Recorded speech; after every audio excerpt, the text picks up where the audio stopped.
Good morning class. So we were doing our chapter Introduction to Trigonometry, जिसमें सबसे पहले हमने क्या पढ़ा कि ट्रिग्नोमेट्री होती क्या है. ठीक है, वो क्या होती है? That is the relationship between sides and angles of a triangle. ठीक है, ये पढ़ा हमने उसमें. उसके बाद हमने ट्रिग्नोमेट्रिक फंक्शंस पढ़े. क्या थे वो? Sine cos theta cos theta tan theta, ये सब cos x sec cot 6 functions होते हैं, हमने वो पढ़े. उनके रेशियोज़ कैसे फाइंड करते हैं वो पढ़े. उनकी वैल्यूज़ कैसे फाइंड करते हैं एंगल्स की, हमने वो पढ़ा. ठीक है, जैसे कि sine 30. Now sine 30 is equal to what? वो मैंने आपको बताया था 1/2. साइन 45 1/√2.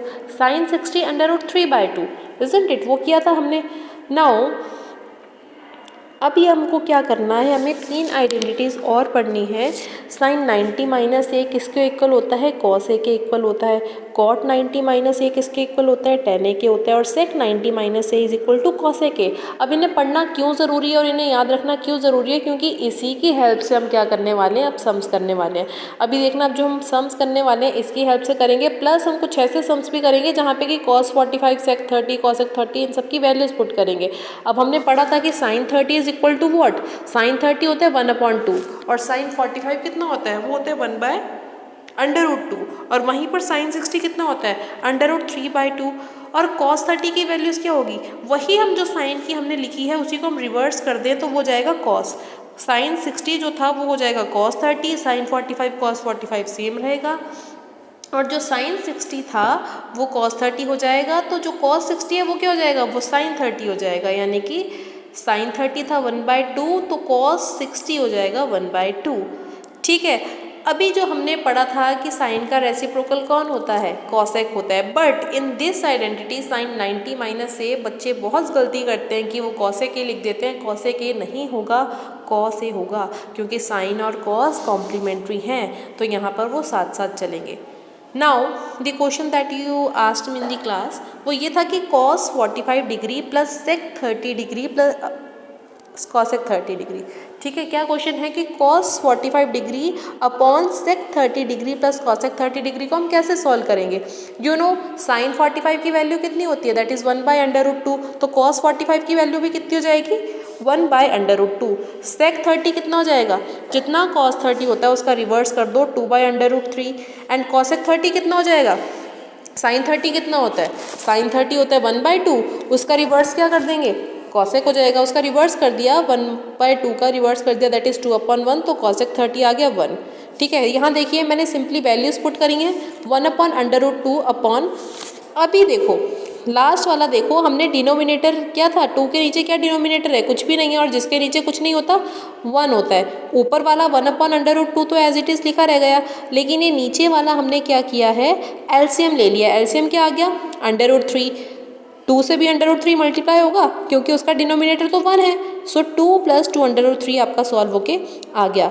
अभी आपको पता है इसे कैसे सॉल्व करना होता है कि 1/√2 हमने एज इट इज़ लिख दिया और जो नीचे वाले होते हैं उसे हम क्या कर देते हैं? रिवर्स कर देते हैं. यानी कि जो सबसे ऊपर वाला और सबसे नीचे वाला नंबर होता है, ठीक है, उसे हम एक साथ ले आते हैं और जो बीच वाले होते हैं वो एक साथ आ जाते हैं. बीच वाला कौन है? √2 और 2 + √3 वो एक साथ आ गए. इसके बाद हमने इसे क्या कर लिया? सॉल्व कर लिया. √3 अपॉन 2/2 + 2/6. कैसे? √3 को 1 से मल्टीप्लाई किया, √3. 2 को √2 से करेंगे तो 2/2 + 2/6. नाउ सी, √3 हमने एज इट इज़ लिखे रहने दिया. अब चाहे तो आप इसे सीधा डायरेक्ट रेशनलाइज कर सकते थे, लेकिन हमने क्वेश्चन को थोड़ा इजी बनाने के लिए इसे रेशनलाइज ना करके जो हम कॉमन ले सकते थे हमने वो कॉमन ले लिया. अभी आप देख रहे हैं √3 हमने एज इट इज़ लिखा रहने दिया. 2/2 दोनों तरफ से हम कॉमन ले सकते हैं क्योंकि 2/6 को अगर हम स्प्लिट करते हैं तो वो क्या आ जाएगा? 2/2 × √3. तो 2/2 दोनों में कॉमन आ रहा है, हमने उसे क्या ले लिया? बाहर ले लिया. तो फर्स्ट वाले का क्या बचा? कुछ भी नहीं बचा, तो हम 1 पुट कर देंगे. बीच में साइन प्लस का है तो प्लस रख दिया. 2/6 में से 2/2 निकाल लिया तो क्या बचा? √3 बचा. सो √3 अपॉन 2/2 ब्रैकेट ओपन √3 + 1. अभी हमें इसे क्या करना है? रेशनलाइज करना है. यही मेन स्टेप है. यहाँ पर आप क्या करते हैं? गलतियाँ करते हैं. और यहीं पर बेटा आपको गलती नहीं करनी है. Actually this is a bit long process. वैसे तो लॉन्ग नहीं है, but as compare to other question ये थोड़ा सा लंबा पड़ जाता है, लेकिन ईजी होता है। अगर आप इसे मतलब अच्छे से करें, सोच समझ के करें, तो you will get full marks. और ये स्कोरिंग होता है, ये क्वेश्चन बहुत स्कोरिंग होता है क्योंकि लॉन्ग क्वेश्चन आता है।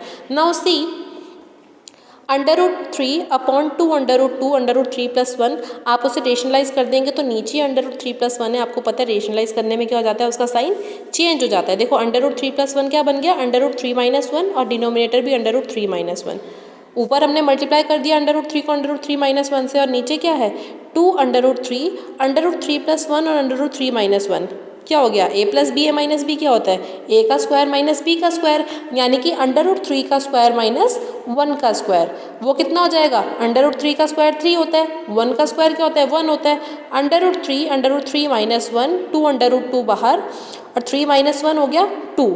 ठीक है, 2 को 2 से मल्टीप्लाई करेंगे तो 4, √2 से तो वो हो नहीं सकता, तो √3 √3 - 1 न्यूमरेटर वाला एज इट इज़ लिखा रहा, और नीचे हमारा आंसर क्या आ गया 4 √2। 4 √2 कैसे आया, देखिए यहाँ पे 3 - 1 लिखा हुआ है, 3 - 1 क्या हो जाएगा, 2 हो जाएगा। जब 2 को मैं 2 √2 से मल्टीप्लाई करूँगी तो 4 √2 ही तो आएगा, है ना। तो 4 √2 को मैं फिर से रेशनलाइज करूँगी कैसे, √2 अपॉन √2। ठीक है, उसके बाद आंसर आप सॉल्व करेंगे, √3 और √3 कितना हो जाएगा, 3 हो जाएगा, -1 का हो जाएगा √3।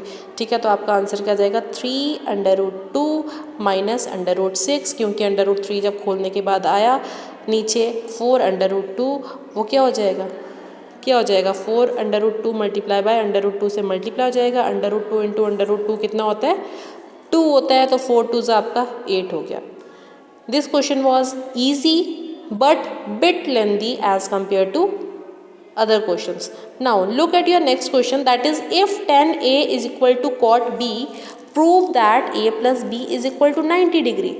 ठीक है, ये जो हमने स्टार्टिंग में आइडेंटिटीज पढ़ी है ना, ये साइन 90 - A, अब इनका यूज़ होना है, अब इनका कॉट सेक इन सब आइडेंटिटीज़ का यूज़ होना है। वो क्या कह रहे हैं कि अगर tan A cot B के इक्वल है तो आपको क्या प्रूव करना है, आपको प्रूव करना है कि A + B किसके इक्वल है, A + B is equal to 90 degree. Now tan A is equal to cot B, that we know. तो tan A को हम क्या लिख सकते हैं, tan 90 - B लिख सकते हैं, किसे, tan A को नहीं cot B को, isn't it.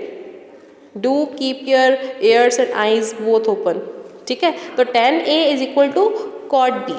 Now tan A is equal to cot B को मैं किसके रिस्पेक्ट में लिख दूंगी, tan 90 - B के रिस्पेक्ट में। क्यों, क्योंकि tan 90 - A क्या होता है, cot A होता है, तो A की जगह B लिख दिया, कुछ फर्क नहीं पड़ता। ठीक है, नाउ tan से tan कट गया, और ऐसा हम क्यों करते हैं, ऐसे हम एक कट करने के लिए करते हैं कि सेम फंक्शंस आ जाए, उन्हें हम क्या कर सकते हैं, कैंसिल आउट कर सकते हैं। So A is equal to what, 90 - B, automatically B इधर चला जाएगा, तो A + B is equal to 90 degree. 1 mark में आपका ये क्वेश्चन आता है ना। Now see next question, this is very important question, most of the exams में, most of the question papers में जो आपके आए हैं उनमें देखा गया है कि if A, B and C are interior angles of a triangle ABC, then show that sin B + C upon 2 is equal to cos A by 2। सबसे पहले इस क्वेश्चन के लिए आपको पता होना चाहिए एंगल सम प्रॉपर्टी।